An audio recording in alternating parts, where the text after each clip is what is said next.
హరే కృష్ణ. అందరికీ కూడా మన తెలుగు గీత కార్యక్రమానికి స్వాగతం అండి. కార్యక్రమం మొదలు పెట్టే ముందు ఇస్కాన్ శేషాద్రిపురం అధిష్టాన దేవతలైనటువంటి శ్రీ శ్రీ జగన్నాథుడు, బలదేవ, సుభద్ర మహారాణి, సుదర్శన, నితాయ్, చైతన్య, వామనదేవ్ పంచతత్వ ఆశీర్వాదాలు తీసుకుందాం అండి. ప్రార్థనలు చేద్దాము. ఓం అజ్ఞానాతిమిరాంధస్య జ్ఞానాంజనశలాకయా చక్షురున్మిళితం యేన తస్మై శ్రీ గురవే నమః. నమో ఓం విష్ణుపాదాయ కృష్ణప్రష్టాయ భూతలే శ్రీమతే భక్తి వేదాంత స్వామినితి నామినే. నమస్తే సరస్వతే దేవి గౌరవాణి ప్రచారిణి నిర్విశేష శూన్యవాది పాశ్చాత్య దేశతారిణి. జయ శ్రీ కృష్ణ చైతన్య ప్రభు నిత్యానంద శ్రీ అద్వైత గదాధర శ్రీవాసాది గౌర భక్త వృంద. హరే కృష్ణ కృష్ణ కృష్ణ హరే హరే, హరే రామ రామ రామ హరే హరే. హరే కృష్ణ. ఈరోజు మనము శ్రీ భగవద్గీత 11వ అధ్యాయము విశ్వరూపం నుంచి ఈరోజు మనం 8వ శ్లోకం చూద్దాము. నతు మాం సఖ్యసే ద్రష్టు మనేనైవ స్వచక్షుషా దివ్యం దదామి తే చక్షు పశ్య మే యోగమైశ్వరం.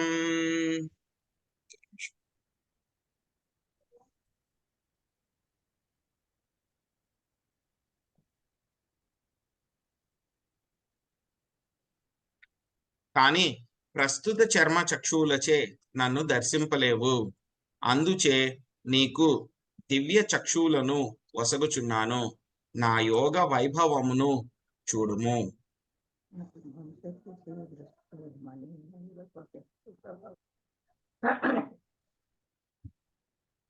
సో మనము 11వ అధ్యాయము విశ్వరూప దర్శనం అనేటువంటి ఒక అధ్యాయంలో ఉన్నామండి మనం ఈరోజు.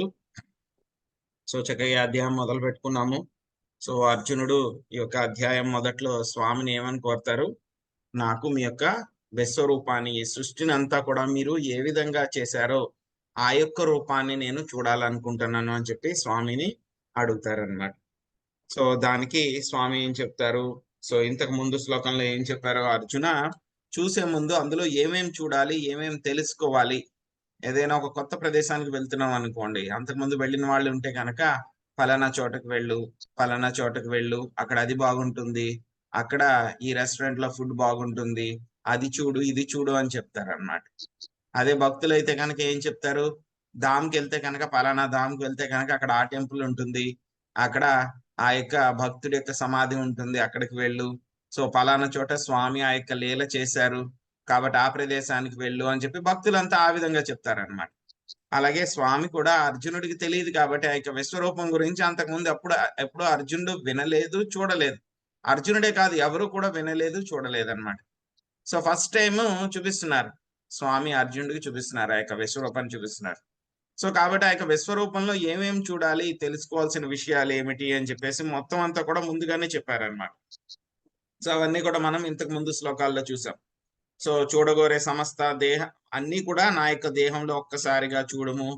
ప్రస్తుతం ఏది చూడాలనుకున్నా, భవిష్యత్తులో ఏం జరుగుతున్నా సరే నీ యొక్క విశ్వరూపం చూపిస్తుంది. అదే విధంగా మొత్తము కదిలేటువంటివి, కదలనటువంటివి అన్ని కూడా మొత్తం ఒకేసారి నువ్వు చూడవచ్చు. సో ఇక్కడ ఆదిత్యులు, వసువులు, రుద్రులు, అశ్విని కుమారులు, దేవతలు వీళ్ళందరినీ కూడా మొత్తం అంతా కూడా ఒకేసారి చూడొచ్చు. ఇంతకు ముందు ఎప్పుడు కూడా కనీ విని ఎరగనటువంటి అద్భుతాలను కూడా నువ్వు చూడవచ్చు. అదే విధంగా ఈ రూపంలో ఎన్నో లక్షలాది నానా విధాలైనటువంటి దివ్యాలు, వర్ణాలు కలిగినటువంటి నా యొక్క విభూతులు అన్ని కూడా ఉంటాయి, అవన్నీ కూడా చూడవచ్చు అని చెప్పి స్వామి చెప్పారు. చెప్పిన తర్వాత ఈ రోజు శ్లోకంలో స్వామి చెప్తున్నారు, ఏం చెప్తున్నారు? సో ఇవన్నీ కూడా చూడాలి అని అంటే కనుక నీకు ప్రస్తుతం ఉన్నటువంటి కళ్ళు ఏవైతే ఉన్నాయో వాటితో నువ్వు చూడలేవు. బానే ఉంది. ఇవన్నీ కూడా చూడాలంటే గనక ప్రస్తుతం ఉన్న కళ్ళు సరిపోవు నీకు. కాబట్టి దానికోసం నీకు స్పెషల్ విజన్, ఒక ప్రత్యేకమైనటువంటి దృష్టి, దివ్య నేత్రాలు కావాలి. కాబట్టి ఆ యొక్క దివ్య నేత్రాల్ని నీకు ఇస్తున్నాను. నా యొక్క యోగము, నా యొక్క వైభవము అంతా కూడా వీక్షించు అర్జున అని చెప్పేసి స్వామి అర్జునుడికి చెప్పడం జరిగిందనమాట. సో మనం చూస్తే కనుక మనందరికీ కూడా దృష్టి అదేంటండి మళ్ళీ కనబడుతుంది కదా అర్జునుడికి. శ్రీకృష్ణ భగవానుడు కళ్ళ ముందే కనబడుతున్నారు కదా, మరి కృష్ణుడిని చూడగలిగినప్పుడు ఆయనకి విశ్వరూపాన్ని చూడలేకపోవడం ఏమిటి అని మనకి ఒక డౌట్ రావచ్చు అనమాట. సో మనం చూస్తే అందరికీ కూడా మనకి రకరకాలైనటువంటి దృష్టి ఉంటుంది. జంతువులకి ఒక రకమైనటువంటి దృష్టి ఉంటుంది.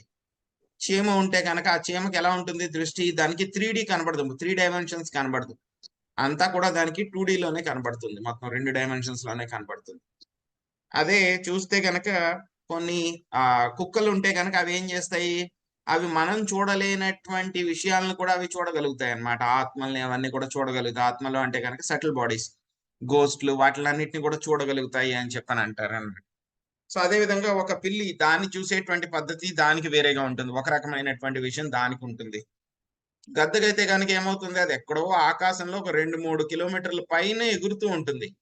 అయినా సరే ఏంటి, భూమి మీద ఉన్న చిన్న విషయం కూడా దానికి కనబడుతుంది. ఒక చిన్న కోడి పిల్ల ఉంటే కనుక అది కూడా కనబడుతుంది ఎక్కడో 3-4 కిలోమీటర్ల దూరంలో ఉన్నటువంటి గద్దకి.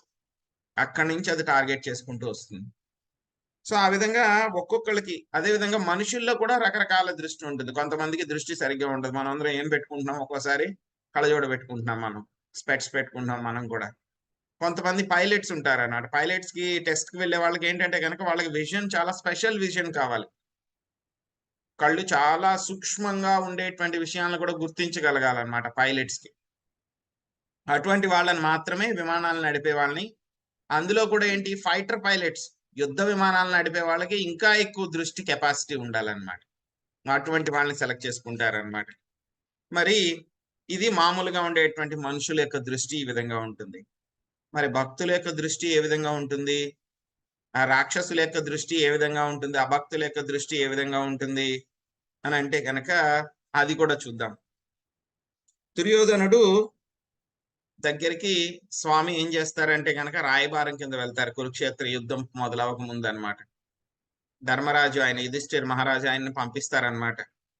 కృష్ణ నువ్వేనా మాకు రాయబారం చెయ్యాలి, మా యొక్క రాజ్యాన్ని ఎలాగైనా ఇప్పించు, లేకపోతే కనుక యుద్ధం అనివార్యం అవుతుంది అని చెప్పి దుర్యోధనుడికి చెప్పు అని చెప్పేసి పాండవుల దూత కింద శ్రీకృష్ణ భగవానుడిని పంపిస్తారన్నమాట. పంపించినప్పుడు ఎంత అసూయ అంటే కనుక దుర్యోధనుడికి మొత్తం అంతా కూడా మాట్లాడతారు. స్వామి మాట్లాడతారు. మాట్లాడిన తర్వాత అర్ధరాజ్యం అంటారు, వాళ్ళు ఒప్పుకోరు పాండవులు. కనీసం వాళ్ళకి 5 గ్రామాలైనా ఇవ్వండి, వాళ్ళ క్షత్రియులు కదా, 5 గ్రామాలైనా సరే వాళ్ళు పాలించుకుంటూ వాళ్ళ యొక్క జీవనాన్ని వాళ్ళు గడుపుకుంటారు అంటే కనుక కనీసము ఒక సూది మొన మోపేటంతటి ప్రదేశం కూడా నేను వాళ్ళకి ఇవ్వను అని దుర్యోధనుడు చెప్తాడనమాట. సో ఆ చెప్పడమే కాకుండా దూత కింద వచ్చినటువంటి శ్రీకృష్ణ భగవానుని బంధిద్దాము అని చెప్పి ప్లాన్ కూడా వేస్తారనమాట. తాళ్లతో బంధిద్దాము, లేకపోతే కనుక డైరెక్ట్ గా ఒక ట్రిక్ ప్లే చేసి బంధించేద్దాము అని చెప్పని అనుకుంటారనమాట. స్వామిని ఎవరైనా బంధించగలరా?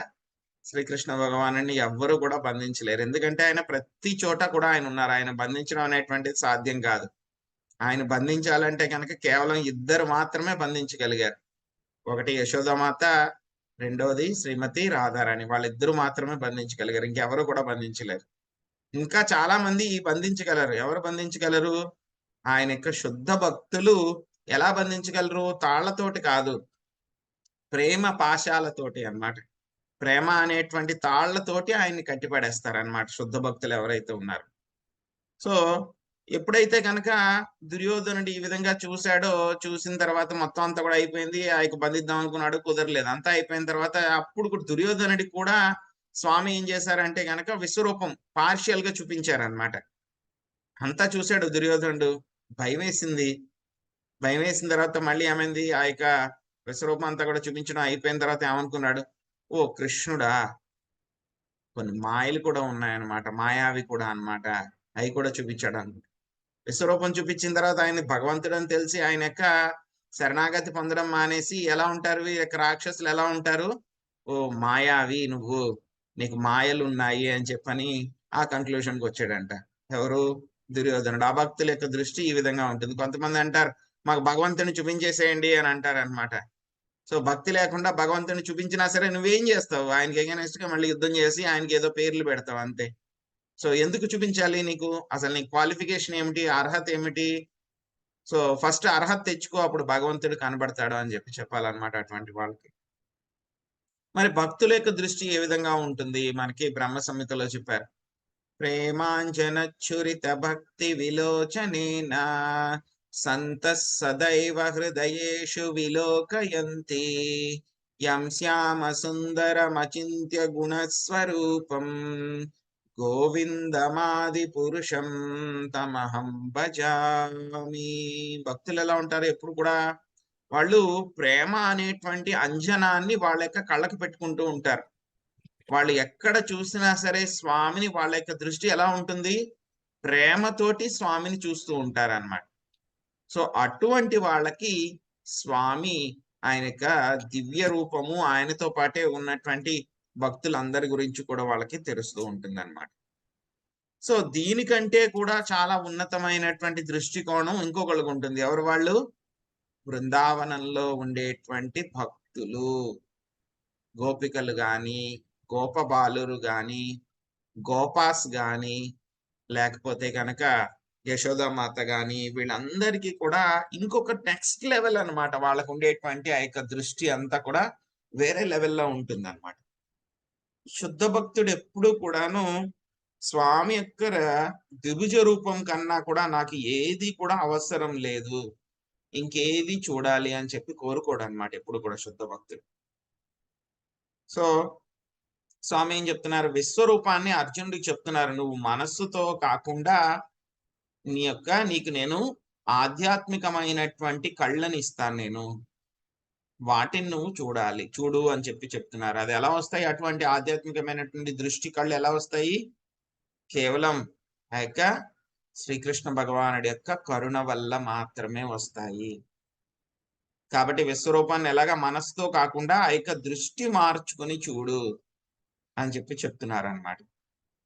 సో తర్వాత ఈ యొక్క విశ్వరూపం అనేటువంటిది అంత ముఖ్యమైనటువంటిది కాదనమాట భక్తుల కోసం అన్నమాట. సో భక్తులు ఎప్పుడు కూడా ఎలా ఉంటారు? స్వామి యొక్క ద్విభుజ రూపాన్ని గాని, చతుర్భుజ రూపాన్ని గాని దర్శించుకోవాలి అని కోరుకుంటారు. స్వామి యొక్క విభూతుల గురించి, వాటి గురించి కూడా ఎక్కువ వాళ్ళు చూడాలి అని కోరుకోరు అన్నమాట. భక్తులు ఎప్పుడు కూడా ఎలా ఉంటారు? స్వామితోటి ప్రేమపూర్వకమైనటువంటి సంబంధాన్ని కలిగి ఉంటారన్నమాట. సో కాబట్టి వాళ్ళు ఎప్పుడు కూడా ఆయన యొక్క ప్రేమ లక్షణాలతోటే ఆకర్షితం అవుతారు, కానీ స్వామికి అంత శక్తులు ఉన్నాయి, ఇంత శక్తులు ఉన్నాయని ఆ శక్తుల వలన ఎప్పుడు కూడా వాళ్ళు ఆకర్షితులు అవరన్నమాట. బృందావనంలో శ్రీకృష్ణ భగవానుడితోటి ఆటలు అనుకునేటువంటి ఆ యొక్క గోపబాలురు, మిత్రులు, ఆయన యొక్క తల్లిదండ్రులు ఎప్పుడు కూడా స్వామి యొక్క విభూతులని, వైభవాల్ని కూడా ప్రదర్శించాలని ఎప్పుడు కూడా కోరుకోరు అన్నమాట.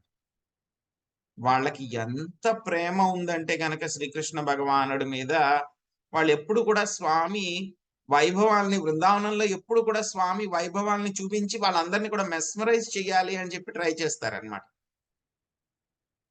స్వామి రకరకాల లీలలు చూపించారు. స్వామి రకరకాల రాక్షసులను చంపారు. సో ఎంతమందిని చంపినా సరే బృందావనంలో ఉండేటువంటి ఆ యొక్క భక్తులకి ఎలా ఉంటుంది? వాళ్ళకి ఎప్పుడు కూడాను బృందావనంలో ఉండేటువంటి ఆ భక్తులందరికీ కూడా ఎప్పుడు ఉంటుంది? ఓకే. ఎప్పుడు కూడా వాళ్ళు అనుకోరన్నమాట దేవదేవుడిన శ్రీకృష్ణ భగవానుడు అందరికీ యజమాని, ఆ ఉద్దేశం ఉండదు. వాళ్ళు ఎప్పుడు కూడా ఎలా ఉంటుంది? వాళ్ళకి ఏ సంబంధం ఏదైతే ఉంటుంది?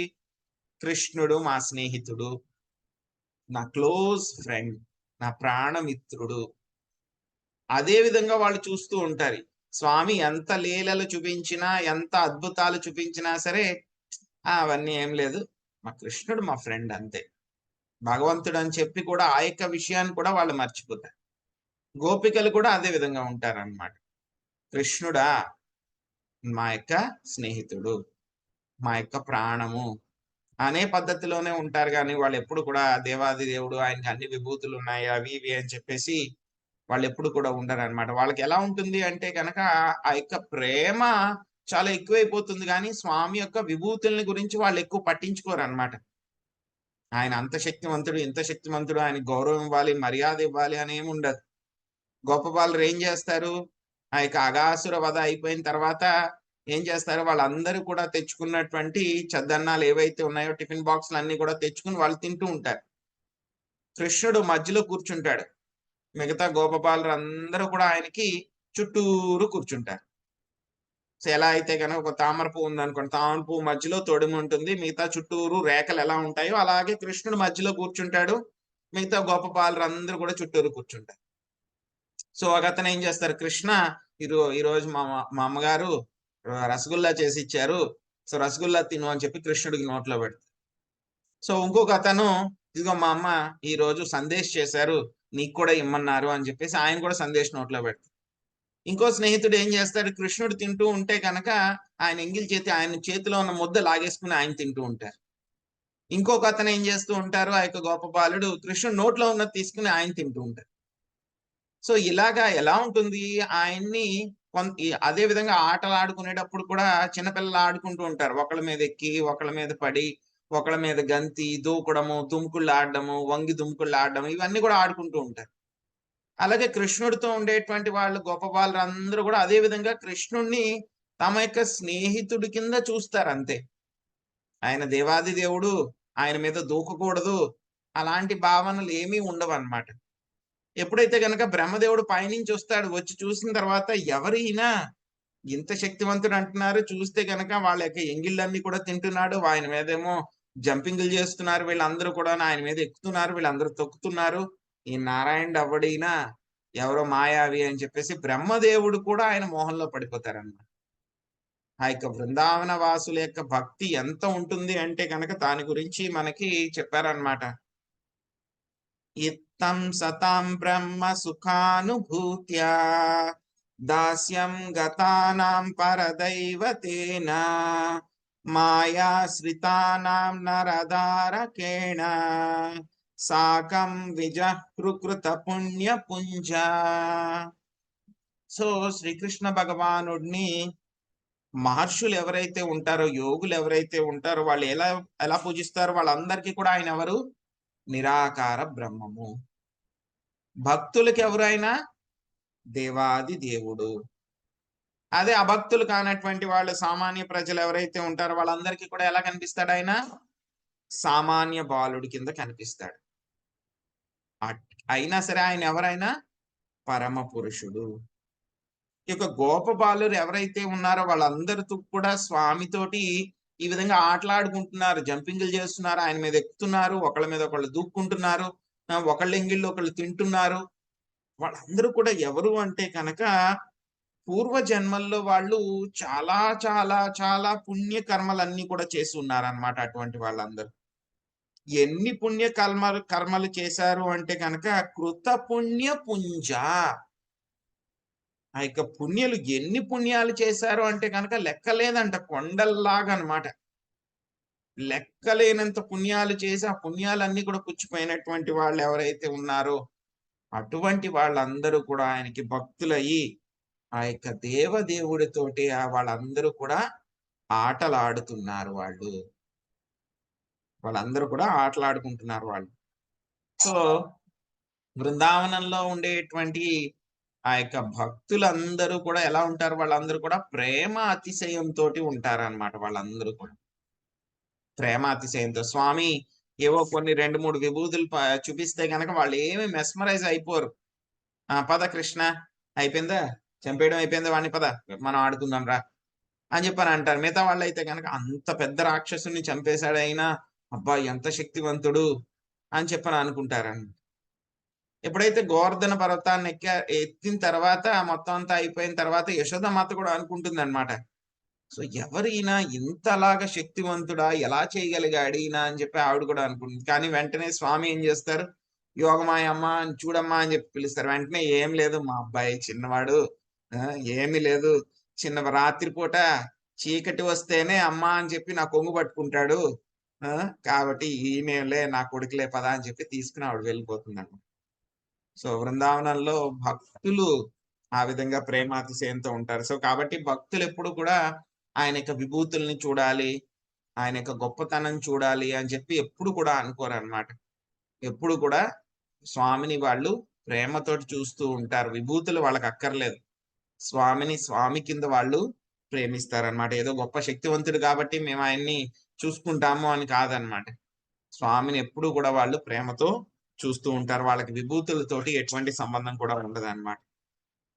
సో భక్తులు కూడా ఎప్పుడు కూడా ఇక విశ్వరూపాన్ని చూడాలి అని చెప్పి వాళ్ళు ఎప్పుడు కూడా అనుకోరు అనమాట. మరి అర్జునుడు ఎందుకు అడిగారు? ఎందుకంటే గనక అర్జునుడు ఆయన పరంపరాచార్యుడు. స్వామి చెప్పారు కదా మనకి 4వ అధ్యాయంలోను యొక్క పరంపర అంతా కూడా నష్టం అయిపోయింది కాబట్టి మళ్ళీ యొక్క జ్ఞానాన్ని అంతా కూడా నీకు ఇస్తున్నాను అర్జున అని చెప్పారు. సో పరంపరాచార్యుడి కింద ఆయన ఉన్నారు కాబట్టి శ్రీకృష్ణ భగవానుణ్ణి సిద్ధాంత రీతిగా, తత్వరీతిగా, వాస్తవంగా ఆయన చూపించాల్సినటువంటి అవసరం ఉంది. ఎందుకంటే కనుక ఆయనకి విభూతులన్నీ కూడా చెప్పారు. 9వ అధ్యాయంలో కొన్ని చెప్పారు. తర్వాత మళ్ళీ 10వ అధ్యాయంలో కూడా చాలా విభూతులను అంతా కూడా చెప్పారు. సో నేను అది, నేను ఇది అని చెప్పి మొత్తం అంతా కూడా చెప్పారు. సో కాబట్టి వాటిని అన్నిటిని కూడా ప్రూవ్ చేసి చూపించాల్సినటువంటి అవసరం అర్జునుడికి అవసరం లేదు. మనలాంటి వాళ్ళందరికీ కూడా ఆయనే దేవాది దేవుడు అని చెప్పి సిద్ధపరచాలన్నమాట, కన్ఫర్మ్ చేయాలి. కాబట్టి ఆయన యొక్క విశ్వరూపాన్ని నాకు చూపించండి అని చెప్పని అడగడం జరిగిందనమాట. సో కాబట్టి యొక్క విశ్వరూపాన్ని చూడడానికి స్వామి ఏం చేశారు? అర్జునుడికి అవసరమైనటువంటి శక్తిని ఆయన ఇవ్వడం జరిగిందనమాట. ఆ శక్తిని ఇచ్చిన తర్వాత ఏం చేశారు? అర్జునుడు ఆ యొక్క విశ్వరూపాన్ని, అందులో ఉండేటువంటి విషయాలనంతా కూడా చూడడం జరుగుతుంది అనమాట. సో ఇదండి ఈరోజు మనం నేర్చుకున్నటువంటి విషయము. మళ్ళీ తర్వాత స్వామి ఇంకా ఏం చెప్తున్నారు, సంజయుడు మాట్లాడతారు, మనకి ఏం మాట్లాడతారు అనేటువంటిది రేపు శ్లోకంలో తెలుసుకుందాం అండి. హరే కృష్ణ.